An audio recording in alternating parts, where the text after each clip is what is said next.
Hey everybody, this is Carl from the Pumpkin Spice Girls here, and the new Banlist is out, and before I get started talking about it, I just want to go ahead and say I'm not going to try and blow everything out of proportion and be like, oh my god, this is an amazing list, there's so many things we didn't see coming, because honestly, there's not really a single card on the list that wasn't either expected or easily understandable.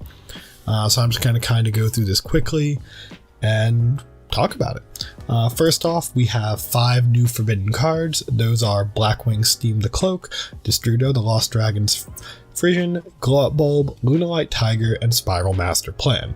Steam the Cloak and Glow Up Bulb, as well as the Destrudo, are gone because of Needle Fiber, Destrudo being the one of the 3 that I have a feeling is just probably there because of the prevalence of Dragon Link and the fact that they can easily put it right from the deck to the grave with the Dragon's Ravine. Steam the Cloak has been abused by Needle Fiber by players online for probably months at this point, and Glow Up Bulb, same type of thing. Lunalight Tiger is just there because Lunalights with the new Master Rule change are going to be extremely powerful, and it was one of the just key cards of the deck. Master Plan just kind of stops Spirals from being able to do what they're trying to do nearly as much. On the limited section of the list, we have 10 cards. So we have Danger Jackalope and Danger Tatsunoko, which honestly probably should have been limited when Nessie was, but they weren't. So now we're catching up. ABC Dragon Buster, TG Hyper Librarian, Trishula Dragon of the Ice, and Totally Awesome are all on here because of the new Master Rule change. These are cards that could very easily be abused if you're able to spam out multiple of them, and with some of the other cards could create very bad game states. Next up, we have Zodiac Trident coming back to 1 and Zodiac Barrage going down to 1.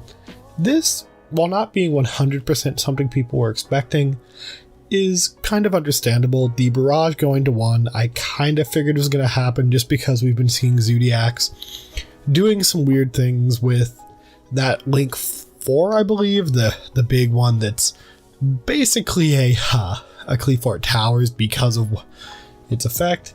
And the Trident coming back makes sense because they took something from Zodiacs, they're going to give something back because it is an older deck that really isn't going to do too much, and a lot of times if ever Konami does hit a tier 2 deck, they try and give it something back.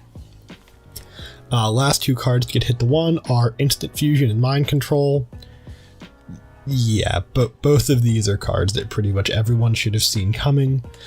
Instant Fusion because of the new Predaplant link, and Mind Control just because of how powerful of a card it is. Similarly, we have Destiny Hero Malicious and Sky Striker Mech Widow Anchor. The Anchor, I mean, that isn't really going to matter too much just because Striker isn't doing all that much. This does mean now that other decks can theoretically tech it in, but it's not going to do all that much. Malicious going to 2 hurts me as I play heroes, but with some of the product coming out, namely the archetype that I can't remember the name of right now, but the one that puts back banished monsters in order to special summon themselves, Malicious going to 2 is completely understandable and is probably something that'll get returned to 3 within about 12 months. Don't worry, he'll be back to 2 again in no time after that.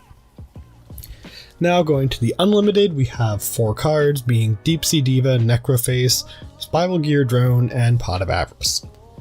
The Pot of Avarice, I honestly feel like almost no one's going to run it at 3, unless they're running maybe Fabled, because that's really the only deck I've ever seen that could theoretically resolve 3 Avarices in one game. Drone going to 3 doesn't really matter because Spiral's just lost Master Plan. Necroface, I mean, I guess it kind of makes up for the Grand Maju decks losing the Dangers.